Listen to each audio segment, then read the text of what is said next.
2025లో మంచి కన్నా చెడే ఎక్కువ విన్నాం కదా! ఈ ఇయర్ కంప్లీట్ అవ్వడానికి ఇంకొక 2 మంత్స్ ఉంది. ఈ 2 మంత్స్ జాగ్రత్తగా ఉండాలనే చెప్పుకుందాం. ఎందుకంటే మనకి ఇయర్ మొత్తం సాడ్ న్యూస్ అంటే జాన్వరి నుంచి స్టార్ట్ అయింది. ఫస్ట్ కుంభమేళా స్టాంపేడ్ అయింది.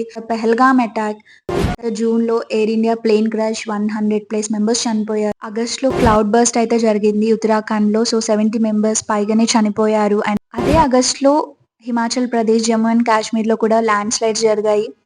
చాలా ఫ్లడ్స్ వచ్చాయి. చాలా మంది వరకు లైక్ మనుషులే కాదండి, యానిమల్స్ కూడా చనిపోయాయి. అండ్ సెప్టెంబర్‌లో హీరో విజయ్ గారు నిర్వహించిన ర్యాలీలో కూడా స్టాంపేడ్ జరిగింది. కర్నూల్‌లో బస్ ఫైర్ యాక్సిడెంట్ జరిగింది. చాలా మంది చనిపోయారు.